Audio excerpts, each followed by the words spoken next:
Glory to Jesus Christ. Glory forever.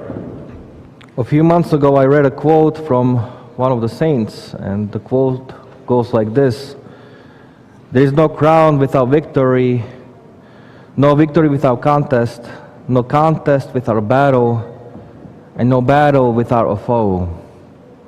I thought of this quote because of who we are commemorating today, St. John Climacus.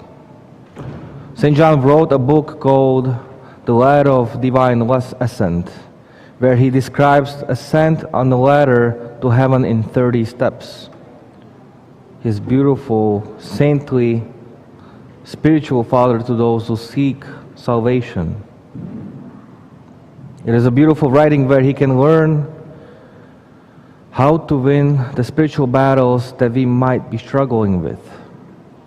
It is the book where a reader, or if you want to call ourselves students, where the book is not comfortable for them. It challenges the reader's knowledge, and at the same time, if the reader is open to learning, then it becomes a beautiful guide to spiritual life. Maybe we are in this point in our life where we think that we know everything, where we think that we do not need to grow, or there is no room for growth, for deepening our faith. Not because we are lazy or because we are indifferent, but because it brings a certain disruption into our life which makes us very uncomfortable. And rather than dealing with the discomfort, we push back and retreat into our comfort. It is a normal reaction, but this reaction also creates a barrier for us where we become deaf to the teaching of the gospel. At the beginning of our spiritual life, the foe, the battle, the contest is us.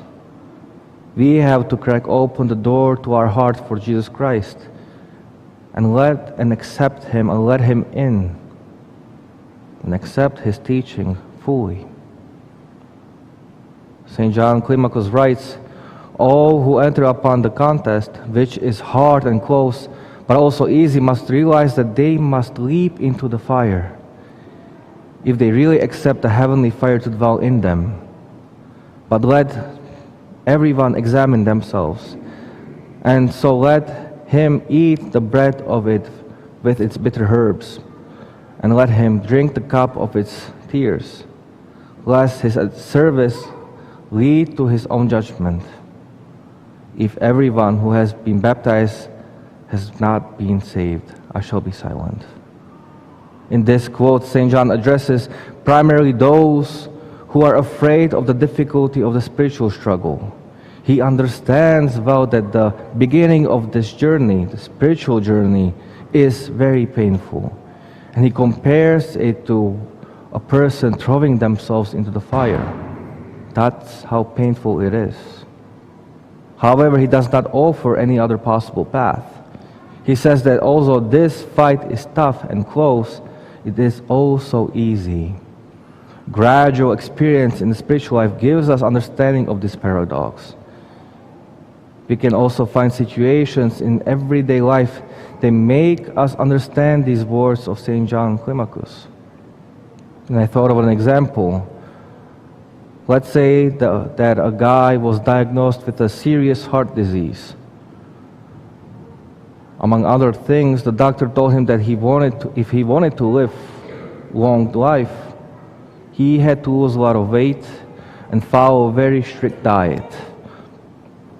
After a while, when the doctor asked him how he was doing, the guy replied, "In the beginning, it was hell. Food tasted like nothing, and it was a hard work to exercise. Now, after a few months, still same hell, but I feel so much better. In fact, I feel so good that I'm happy to go through that painful process every single day." It is the same thing with the spiritual life. The effort involved in overcoming sinful passions often focuses us to collect all remains of our strength, and many times it seems to us that the struggle exceeds the limits of our abilities. Usually, this is the moment when God Himself enters into the struggle and helps us with His grace. When He sees that we are struggling, when He sees that we are willing to do whatever it takes to get to heaven, He comes. Actually, He doesn't just come, He runs towards us with Theotokos and with saints. At this moment, our heart is also transformed because it is filled with humility from the knowledge of our own weakness and for hope for God's help, which grows out of contrite prayer and faith that God does not abandon His servants who strive to fulfill His will from above. The soul emerges from the struggle transformed and gradually begins to become more and more enlightened by the actions of God's grace, and begins to understand more of the knowledge that comes from above. A person tastes drop by drop the sweetness of freedom that comes from life in God. He perseveres of all things. He begins to feel so good that the difficulty of the spiritual struggle loses its weight from him, and it becomes sweet and joyful. St. John ends his teaching with warning. He reminds us that not everyone who is baptized will be saved.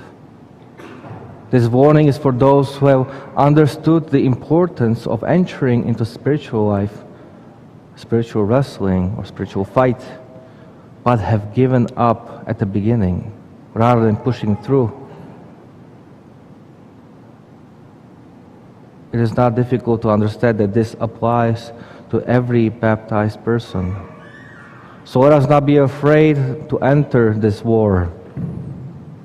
Once we crack open the door to our heart for Christ, many good changes will come into our life if we choose to fight. Glory to Jesus Christ.